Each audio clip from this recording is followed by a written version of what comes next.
Good evening. I'd like to call to order the July meeting of the Monroe County Public Library Board of Trustees.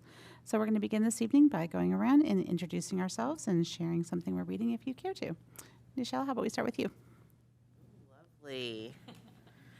Nichelle Wash, and I am still reading The Speed of Trust by Stephen M.R. Covey. David Ferguson, and I'm reading Quit by Annie Duke. Chris Harrison, and I just finished in the car coming over here. The Detective's Assistant by Kate Hannigan. I was listening to that one, and then I am reading a book that I don't have off the top of my head. Something pecan. It has pecan, isn't it? I don't know. I don't remember what it's called. It's at home. So. Josh Wolf. I'm the Director of Public Services, and I'm reading American Sonnets for My Past and Future Assassin by the poet Terrence Hayes. I'm Jamie Burkhart, and I just finished this week Are You There, God, It's Me, Margaret by Judy Blume, which I hadn't read since I was a kid, and I just decided I need more of her in my life. I just completed a book, and I'm supposed to be reading Remarkable Bright Creatures for my next book club, but it's not in yet, so I will be going upstairs to see if I can find something between that book and now. Okay,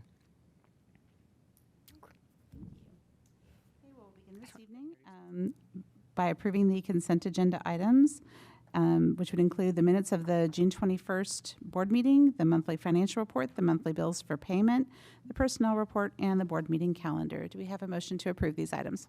So moved. Okay. Are there any questions or concerns?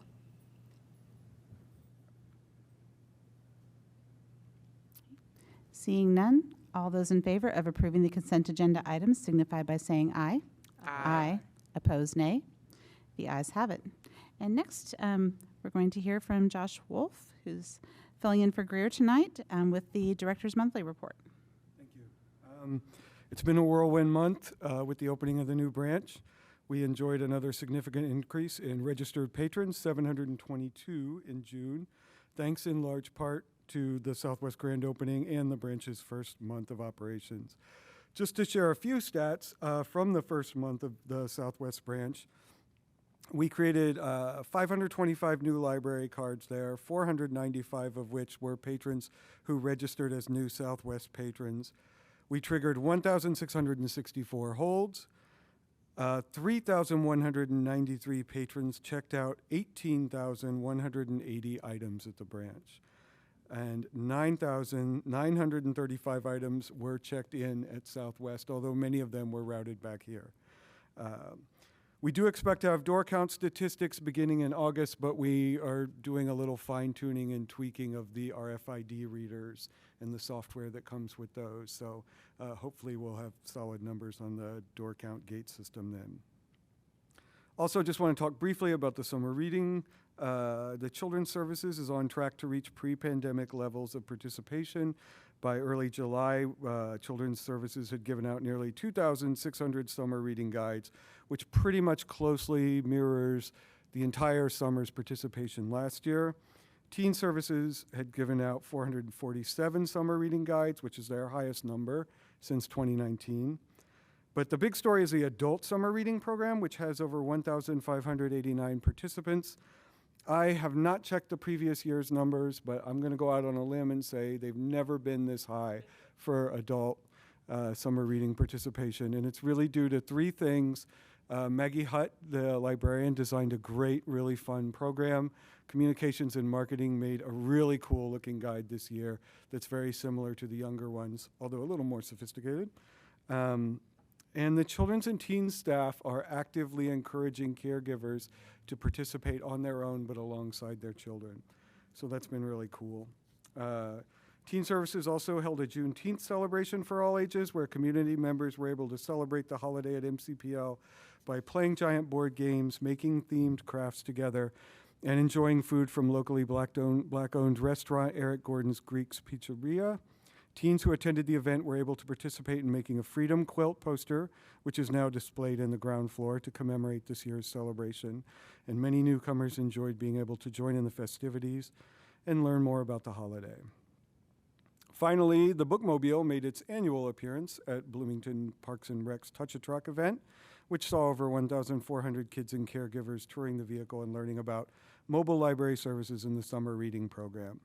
Competing against fire engines, cement mixers, and excavators, the Bookmobile was the favorite stop for many young bookworm, one of whom enviously asked our staff, "Do you actually get to live here?" Which I think it feels like that for some of them, probably. That's all. I was pleased to see that you mentioned that the content development folks have been monitoring the Southwest branch, the turnover rate, and that they've been sending some copies of things down, because I noticed when I was wandering over there through the children's collection, it was looking a little depleted. So I was glad to see that they're sending a few more things down there. Yeah, we have that conversation on the floor quite often. The children's department in particular looks bare. It's on the bright side. You want all the books to be in people's homes, of course. But they are maniacally ordering and, recataloging and sending stuff over. So with 18,000 checkouts and only 9,000 returns, and a significant number of those returns being books that are getting routed back here, we're a little depleted for sure. Yeah. It's good to see that you're sharing resources. Any other questions or comments for Josh? All right. Moving on, we are going to move to our one old business item, and that is hopefully one of our last few Southwest change orders. And this is for the much needed and much requested sidewalk for the Southwest branch. So do we have a motion to approve the change order for the sidewalk? So moved. Do you have a second? Second. Okay. And Josh, do you want to just review this change order? Sure. Just brief background. At the advice of our architects during construction, we plan to build the sidewalk from Gordon Pike sidewalk along the road up to the front door of the branch. But we wanted to do it in concert with the large road project, which is beginning there. Really, we wanted to do it after the large road project. At the time, our best information about the county highway project projected them breaking ground near the library in August of this year. So we wanted to wait before building a sidewalk that would be inaccessible or perhaps even destroyed during the construction. The timeline for the road project has evolved, as these things do. We believe that the county request for bids will go out in November now, and the project will begin at the other end of the road, Fullerton Pike, near 69. So it will be, and will not impact the library at all for some time, quite some time. So given the numerous public requests for a sidewalk, the uncertainty of the timeline for this large road project, the impact that the lack of a sidewalk is having on community accessibility, and the fact that we were able to bring the overall library project in under budget, we're proposing building the walkway immediately. If this is approved, we believe that the grading could begin as early as next week, with a tentative completion date of August 5th. The grading is really what would take the time. Pouring the concrete is a matter of about a day or so. Okay. Questions or comments about the change order? I'm happy that this is happening so quickly. There were a number of families that I met at the grand opening that were super excited, and that was the number one question that I kept getting: will there be a sidewalk? So I'm so happy that this is happening quickly. Good. Almost daily. We hear Yeah. that. Yeah. It's great. All right. All those in favor of approving this change order for the sidewalk signify by saying aye. Hi. Aye. Opposed, nay. The ayes have it. So hopefully we'll be seeing that sidewalk very soon. Okay. Next, we have a few items under new business. The first is just an introduction for the draft budget for 2024. So we're going to let Gary come over and tell us a little bit about that budget.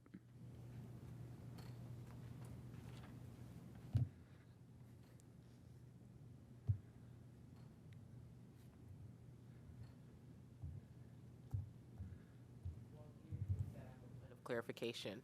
Are we supposed to sign these orders in person now, or was that just a one-time thing?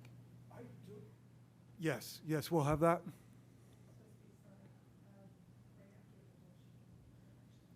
So do we have that? Change order. So here's what, this is actually a change order proposal.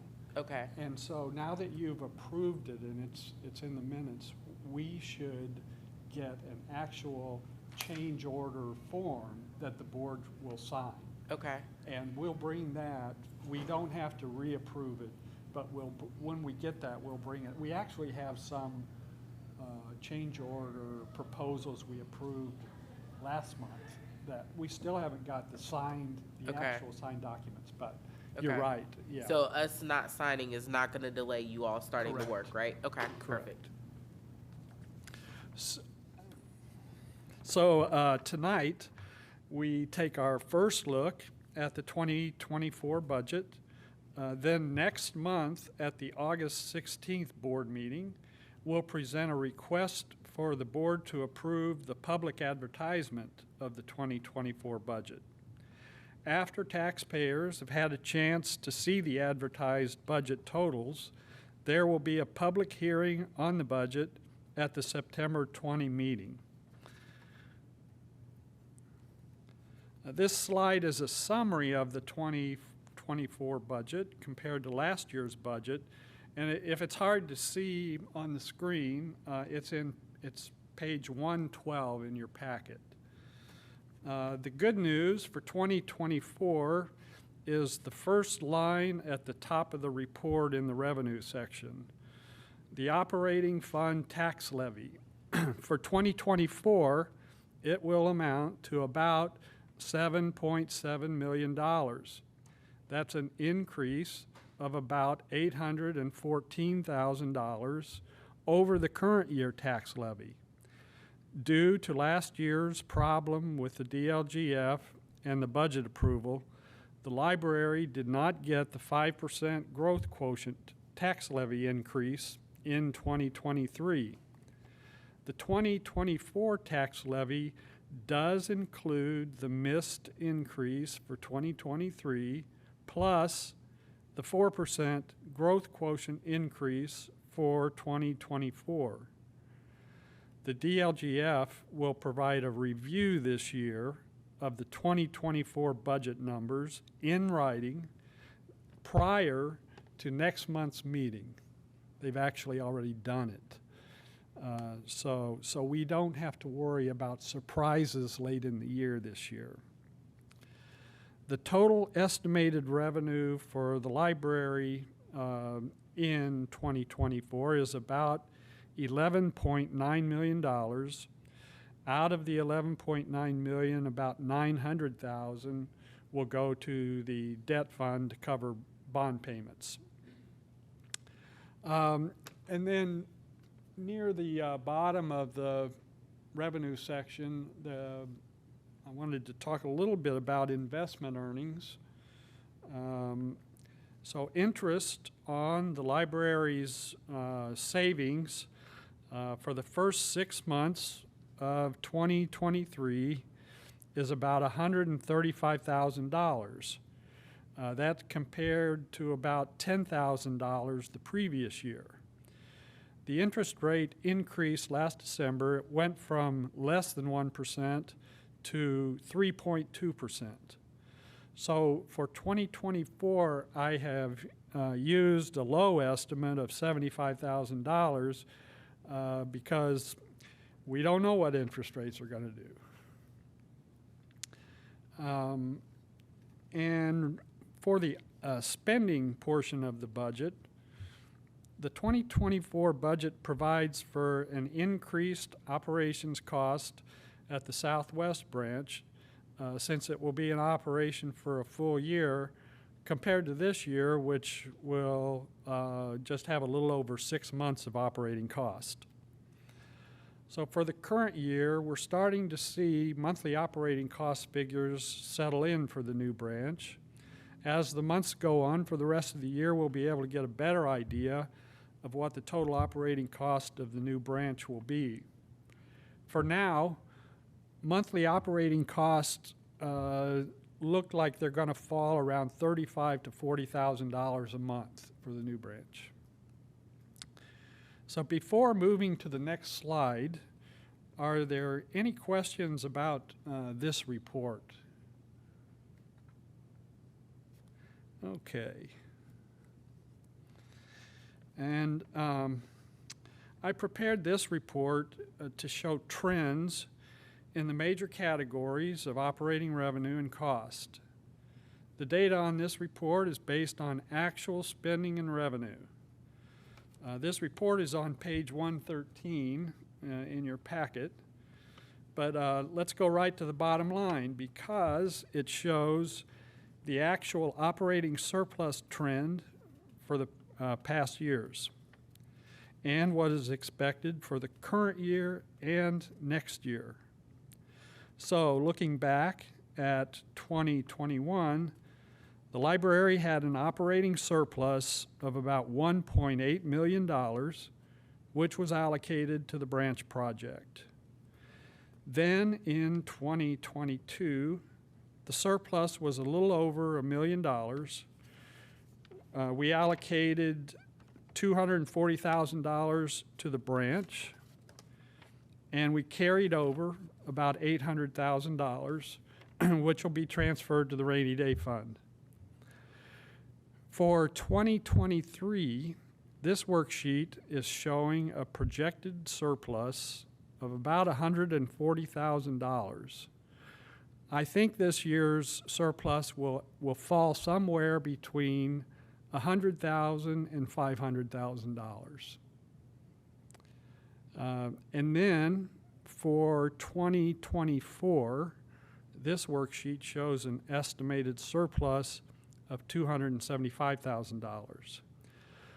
So by the end of 2024, we could possibly accumulate around $1.3 million in the rainy day fund for a future project.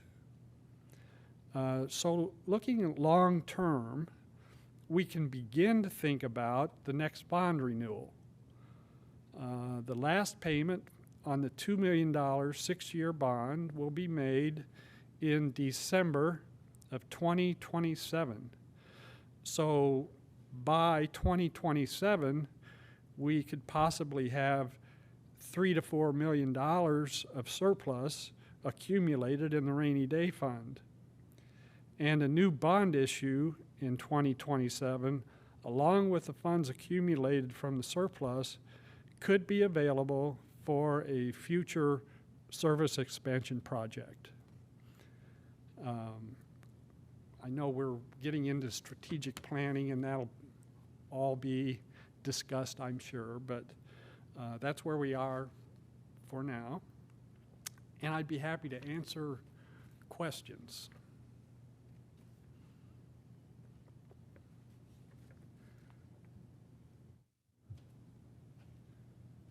Questions for Gary? Okay.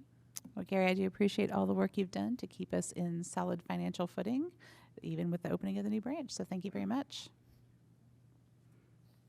All right. Next, we have an action item in regards to the ILS Polaris contract renewal. So do we have a motion to approve this contract renewal? A second? Okay. And Josh is going to explain a little bit about this contract. Sure. For anybody who may be tuning in who doesn't know, Polaris is our integrated library system, our ILS. It's the platform that manages our entire catalog of collections, our patron accounts, all of our circulation, our discovery system. It's basically the reason we don't have a card catalog or stamp cards anymore. We've used Polaris successfully since 2006 when we converted from a command line system. In 2019 and 2020, we underwent a major ILS review during which we spoke with other libraries, took a close look at several of Polaris's competitors. We ultimately decided at that time to stay with Polaris, but we did make some pretty major changes. We migrated our frontline staff client to Leap, which is the customer service client that they use. Currently, we're also exploring plans to further develop and invest in some of the marketing and discovery options that Polaris offers, such as Vega. We're now proposing to renew our contract with Polaris for 5 years in order to take advantage of the savings attached to a longer contract. And if you look at the very end in your packet of the Polaris, that's on pages 125 to 134. It's got the cost breakdown by year for those 5 years. The way the savings works, and I had to have this very mercifully explained to me by one of my colleagues, Christine Sneed, is that there are fixed increases for each year that are more modest than what we're paying in increases right now. Right now, our annual increase is tied to either 5% or the consumer price index, whichever is higher. So last year, the consumer price index was 9.1%, so we had a larger increase than the possible 5%. If the consumer price index stays up at 9%, the savings over 5 years would be over $60,000.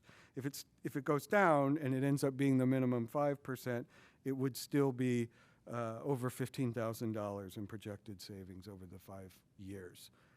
So we think this is a good move. We're pretty invested in the platform itself, particularly since we migrated to the frontline client, Leap. That's pretty much where we are. If you guys have questions, I can try to answer them. My colleagues are here too, and they can answer questions. Is this over the 5 years? It's over the 5 years, certainly, yeah. Yeah, there's a breakdown that they've given us, and it's about a $2,000 or $3,000 increase per year.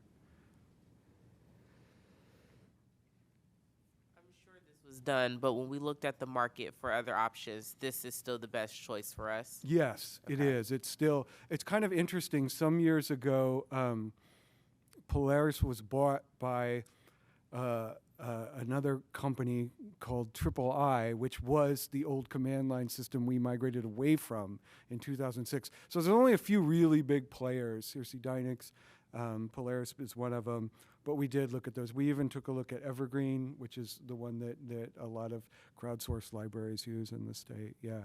Yeah, it was a long process. It was several months. My colleagues who are here in the audience could tell you. I think they spent 6 or 8 months working on that, yeah.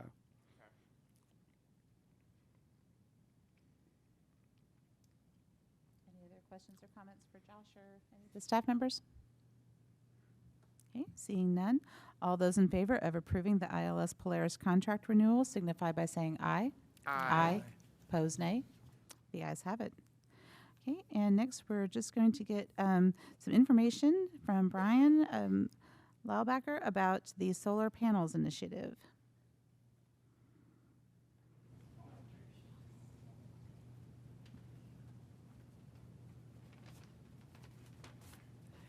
My name is Brian. I'm the facilities director here for the Monroe County Public Library.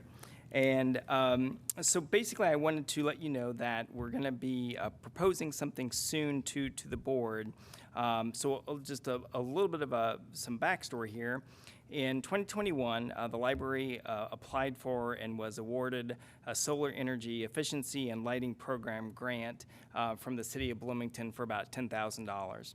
And with that initiative, we converted the remaining lights here at the library that were not LED to LED lights, and thus far we've seen a savings then in our energy efficiency and in our lighting bills.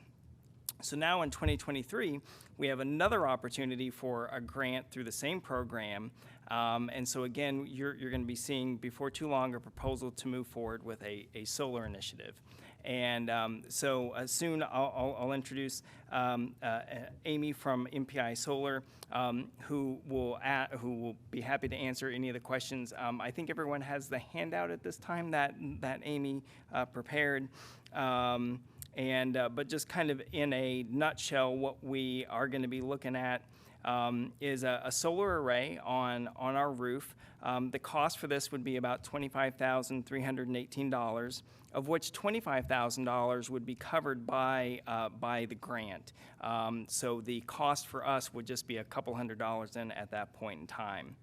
The solar array that we're looking at would generate 1% of the library's energy usage. And while 1% may not seem like a terribly large number, that should result in a savings of about $1,000 annually on our electric costs. And so then that might be $25,000 over the cost of several, of 25 years or so.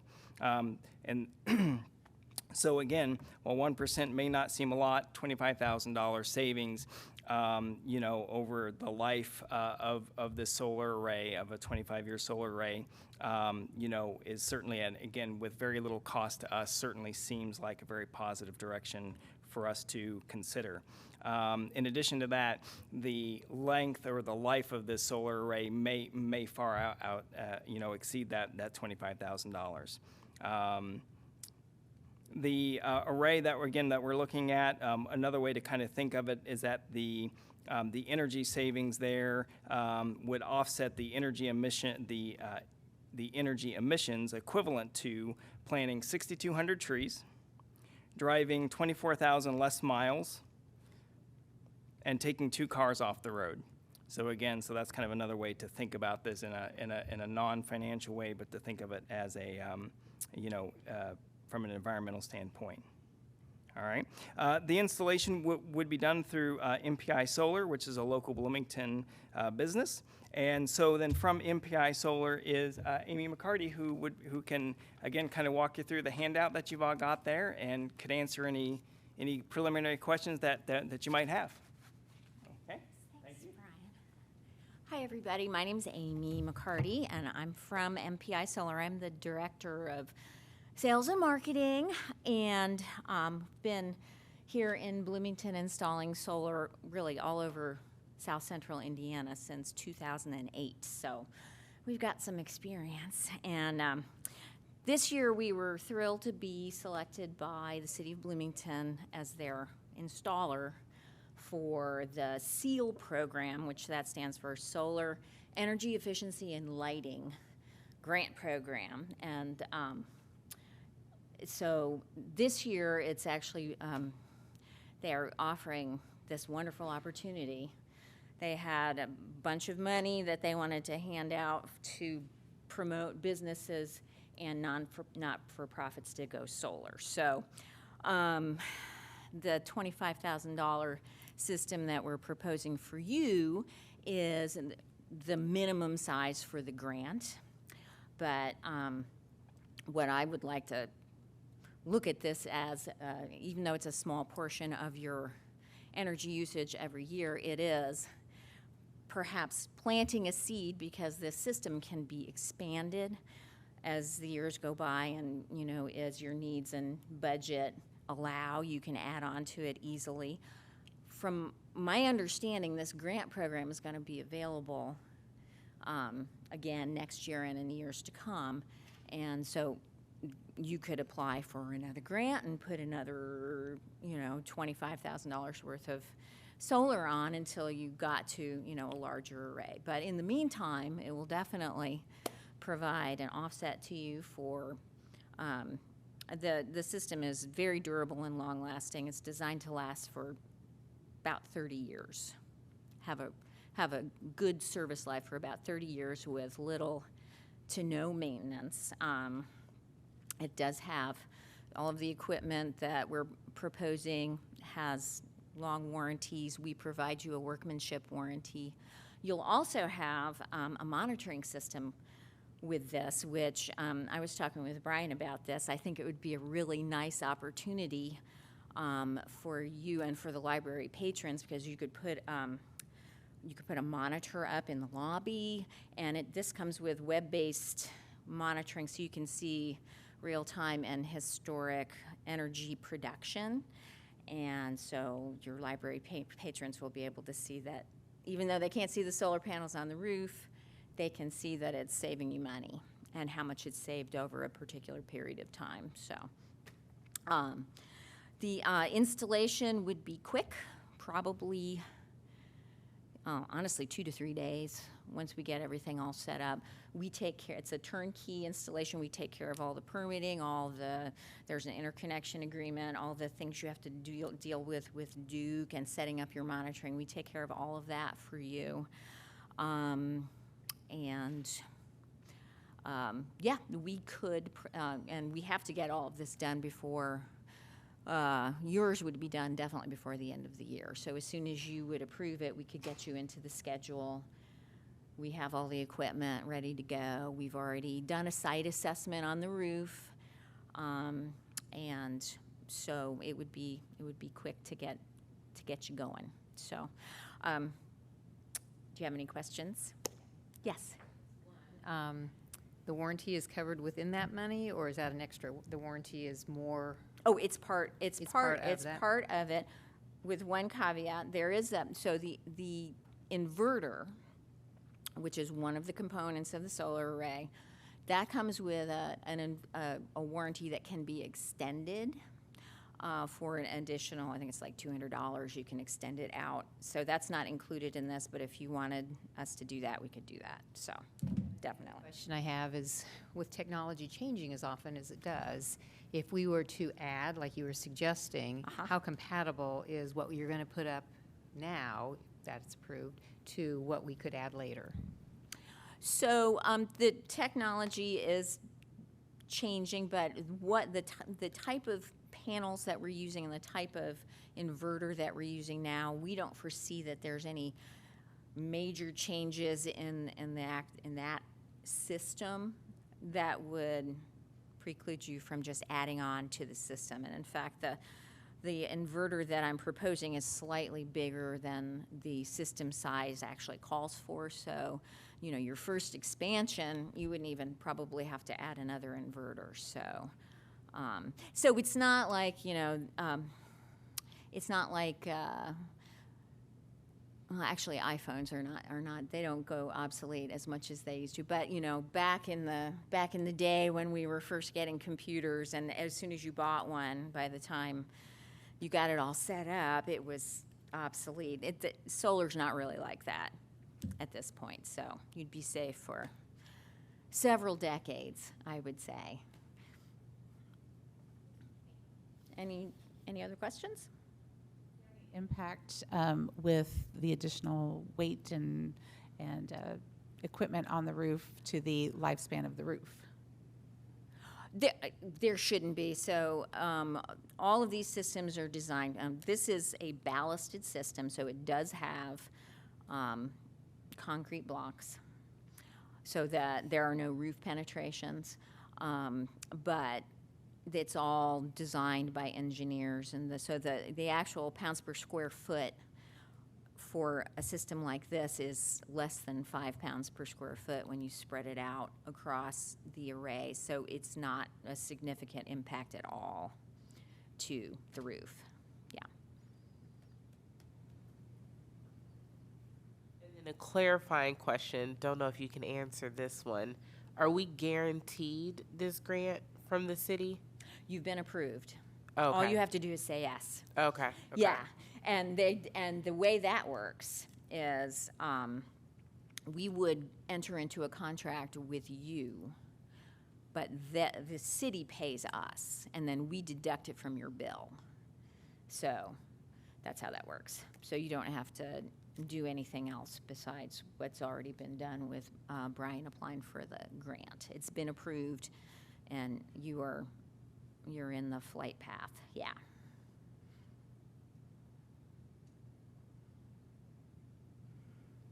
Any other questions or comments? Are we thinking about this for the Southwest branch too? Or is this just for this?